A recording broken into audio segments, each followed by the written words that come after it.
विपक्षी दलों की बैठक बुलाई है। मैं भी बैठक में शामिल लूंगा। तमिलनाडु के सीएम के स्टालिन ने यह घोषणा।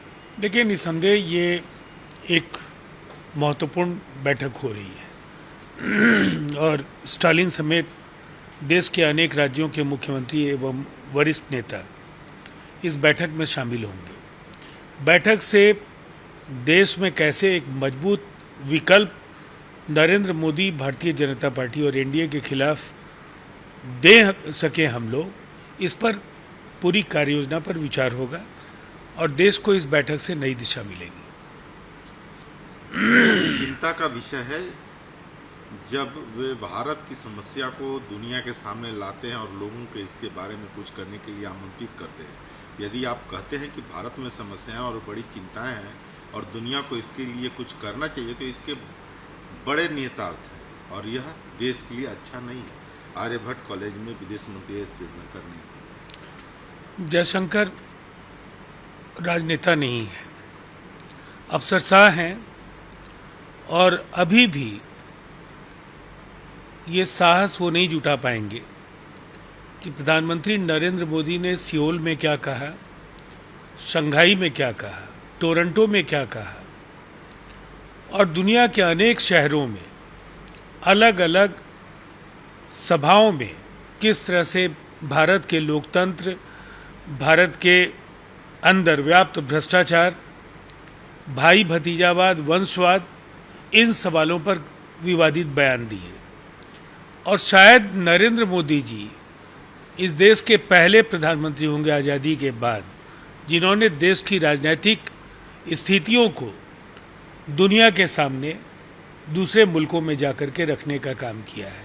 इसलिए राहुल गांधी से सवाल पूछने के पहले उन्हें अपने प्रधानमंत्री नरेंद्र मोदी जी से सवाल पूछना चाहिए। सचिन पायलट द्वारा 11 जून को नई पार्टी की घोषणा की अटकलों के पर प्रतिक्रिया देते हुए कांग्रेस महासचिव और संगठन के प्रभारी केसी वेणुगोपाल ने कहा कि मुझे ऐसा नहीं लगता है, ये सब अफवाहें हैं। मेरी जानकारी में राजस्थान में ऐसा कोई आंदोलन नहीं है। मेरी सचिन पायलट से 2-3 बार बात हुई थी। चिंता मत करो, हम एकजुट होकर के लड़ेंगे। राजस्थान कांग्रेस साथ होगी। इन अफवाहों पर विश्वास नहीं। देखिए, राजस्थान में भारतीय जनता पार्टी के लिए एक मुश्किल दौर है। विधानसभा के चुनाव होने वाले हैं और जिस तरह से भारतीय जनता पार्टी को कर्नाटक और हिमाचल में करारी शिकस्त का सामना करना पड़ा है, एमसीडी में शर्मनाक पराजय उनकी हुई है। राजस्थान में कमोबेश हालात बहुत ही बुरे हैं और इसलिए उनकी कोशिश है कि छोटे मोटे असहमति के सवालों को बड़ा बना करके प्रोपेगेंडा वो खड़ा कर सके। केसी वेणुगोपाल कांग्रेस के न केवल संगठन महामंत्री हैं, एक अनुभवी राजनेता हैं और जब उन्होंने ऑन रिकॉर्ड कहा है कि उन्हें भरोसा नहीं है और वो जानते हैं कि सचिन पायलट रहेंगे कांग्रेस के साथ, तो ये एक विश्वसनीय बयान समझा जाना चाहिए। उद्धव ठाकरे गुट के सांसद संजय राउत शरद पवार को दोनों लोगों को जान से मारने की धमकी दी गई। इस पर शरद पवार ने कहा है कि इस राज्य के प्रत्येक नागरिक को संविधान के अनुसार किसी भी पार्टी के बारे में अपने विचार व्यक्त करने का अधिकार है। ऐसे में अगर कोई यह सोचता है कि वह धमकियों से आवाज़ बंद कर सकता है तो यह गलतफहमी में है। मुझे सिस्टम और पुलिस की क्षमताओं पर पूरा भरोसा है, जो कानून और व्यवस्था बनाए रखने के लिए जिम्मेदार है, इसलिए मुझे इसकी चिंता नहीं।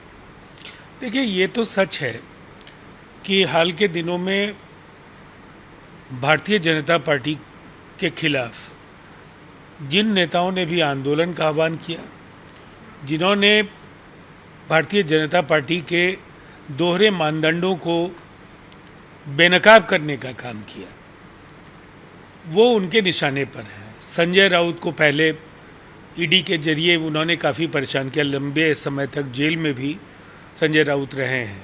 कसूर सिर्फ इतना है कि भारतीय जनता पार्टी के अधिनायकवादी प्रवृत्ति के खिलाफ उन्होंने बगावत का झंडा बुलंद रखा है और इसीलिए अगर इस तरह की धमकी या चेतावनी उन्हें मिली है तो महाराष्ट्र पुलिस निसंदेह हिंदुस्तान के बेहतरीन पुलिस बल में से एक है।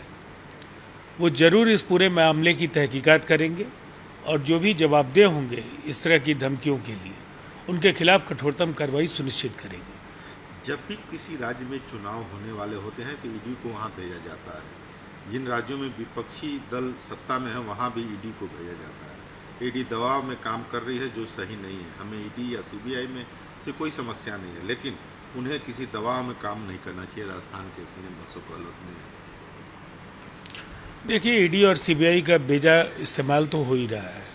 ईडी के डायरेक्टर को बार बार एक्सटेंशन दिए जाने को लेकर के माननीय सर्वोच्च न्यायालय ने भी अपनी टिप्पणी में बहुत कुछ कहा है।